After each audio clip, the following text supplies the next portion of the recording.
कहानी की शुरुआत स्पेन से होती है। वहां के हालात अब रहने लायक नहीं बचे। खाने पीने की चीजों की इतनी कमी हो गई है कि वहां की सरकार ने एक बहुत ही अजीब और क्रूर नियम बनाया है। संसाधन बचाने के लिए वे बुजुर्गों और गर्भवती औरतों को खत्म कर रहे हैं। इस डरावने माहौल से बचने के लिए मिया और उसका पति निको भागने का फैसला करते हैं। मिया गर्भवती है और वे चाहते हैं कि उनका बच्चा एक सुरक्षित जगह पर पैदा हो, इसलिए वे आयरलैंड भागने की योजना बनाते हैं। वे लोग तस्करों को पैसे देकर एक ट्रक के कंटेनर में छिप जाते हैं। वहां और भी कई लोग थे जो अपनी जान बचाकर भाग रहे थे।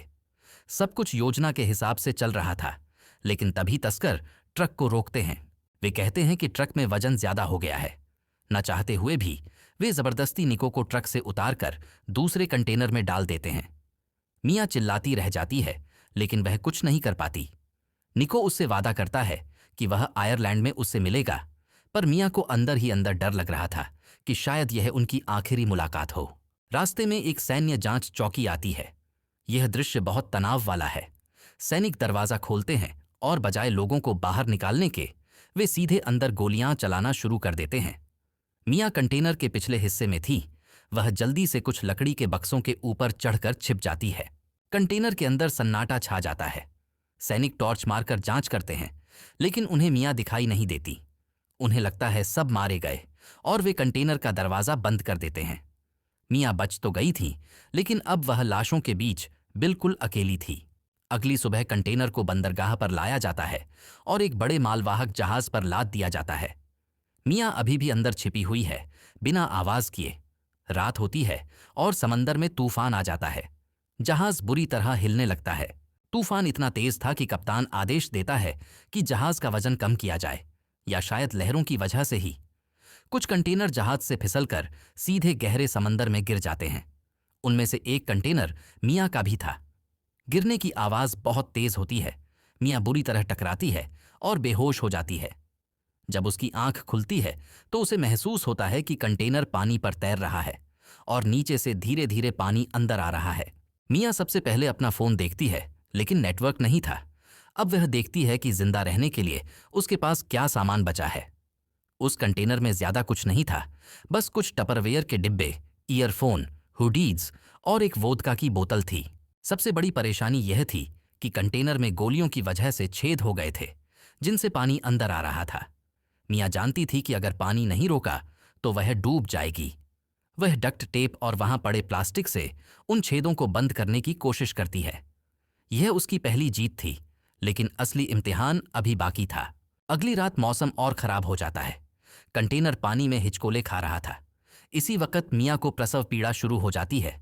सोचिए, उसकी हालत कमर तक पानी भरा है, अंधेरा है और वह अकेले दर्द से तड़प रही है। उसके पास कोई डॉक्टर नहीं, कोई मदद नहीं।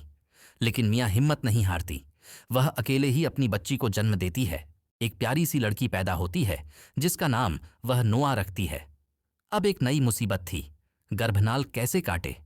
कोई कैंची या चाकू नहीं था। मिया वहां पड़े एक धारदार धातु के टुकड़े से वह नाल काटती है। यह दृश्य दिखाता है कि मजबूरी में इंसान क्या कुछ नहीं कर जाता। अब कंटेनर में दो जानें थीं। मिया को अपनी बच्ची को दूध पिलाना था, लेकिन वह खुद भूखी थी। खाना खत्म हो चुका था। अपनी बच्ची को जिंदा रखने के लिए मिया को कुछ भी करके ऊर्जा चाहिए थी। वह हिम्मत करके वही करती है जो उस वक्त जरूरी था। वह प्लेसेंटा को खाती है। सुनने में यह अजीब लग सकता है, लेकिन जीवित रहने के संघर्ष में सही और गलत कुछ नहीं होता। प्यास बुझाने के लिए वह कंटेनर के छेद से टपकने वाला बारिश का पानी इकट्ठा करती है। धीरे धीरे पानी का स्तर बढ़ने लगता है। मिया एक ड्रिल मशीन ढूंढ लेती है और कंटेनर की छत पर छेद करके ऊपर का रास्ता बनाती है। पानी के साथ कंटेनर में कुछ छोटी मछलियां आ जाती हैं। मिया उन्हें कच्ची ही खा लेती है ताकि जिंदा रह सके। इस दौरान उसके पैर में एक गहरा जख्म हो जाता है। नमक वाले पानी से संक्रमण फैलने का डर था। मिया वोदका डालकर घाव साफ करती है और एक तार की मदद से अपने पैर को सिलती है। दर्द से उसकी हालत खराब हो जाती है, पर वह रुकती नहीं। कई दिन बीत जाते हैं। अचानक चमत्कार होता है। मिया के फोन पर सिग्नल आता है। निको का फोन आ रहा था। मिया खुशी से भर जाती है, लेकिन यह खुशी ज्यादा देर नहीं टिकती। निको बताता है कि वे लोग पकड़े गए थे और वह बुरी तरह घायल है। उसके बचने की कोई उम्मीद नहीं है। वह मियाँ से आखिरी बार कहता है, मैं हमेशा तुम्हारे साथ रहूंगा, हमारी बेटी को बचाना। फोन कट जाता है। मियाँ टूट कर रोने लगती है। अब उसे पक्का यकीन हो गया था कि कोई उसे बचाने नहीं आएगा। वह बिल्कुल अकेली है। अब कंटेनर एक तरफ झुकने लगा था। वह किसी भी वक्त डूब सकता था। मियाँ ने हार मानने के बजाय दिमाग लगाया। उसने वहां पड़े टपरवेयर के डिब्बे, पाइप और तारों को जोड़कर एक बेड़ा, छोटी नाव बनाया। उसने डिब्बों को कसकर बांध दिया ताकि वे ट्यूब की तरह तैरें। जैसे ही कंटेनर पानी में पूरी तरह डूबने लगता है, मियाँ अपनी बच्ची नोआ को एक जलरोधक डिब्बे में रखती है और खुद उस बेड़े पर चढ़ जाती है। कंटेनर गहराई में चला जाता है और मियाँ अब खुले आसमान के नीचे समंदर के बीचों बीच अकेली रह जाती है। अब शुरू होता है सबसे मुश्किल सफर। दिन में सूरज की तेज धूप उन्हें जलाती है और रात की ठंड हड्डियां कंपा देती है। पानी और खाने की कमी से मियाँ कमजोर होती जा रही थी। उसे अजीब चीजें दिखाई देने लगती हैं, मतिभ्रम। उसे लगता है निको वहां है। उसकी हिम्मत जवाब दे रही थी। उसने एक आखिरी कोशिश के लिए अपने खून से एक नोट लिखा और बच्ची के डिब्बे पर चिपका दिया, ताकि अगर वह मर जाए और बच्ची किसी को मिले तो लोग उसे पहचान सकें। तभी उसे आसमान में कुछ पक्षी, सीगल, उड़ते हुए दिखते हैं। इसका मतलब था कि जमीन आस पास है। थोड़ी दूर उसे एक मछली पकड़ने वाली नाव दिखाई देती है। मियाँ चिल्लाने की कोशिश करती है, लेकिन गले से आवाज नहीं निकलती। वह अपने गले के लॉकेट से सूरज की रोशनी परावर्तित करके नाव वालों को संकेत देती है। किस्मत से नाव वाले वह संकेत देख लेते हैं। जब वे पास आते हैं, उन्हें पानी पर तैरता हुआ नोआ का डिब्बा दिखता है।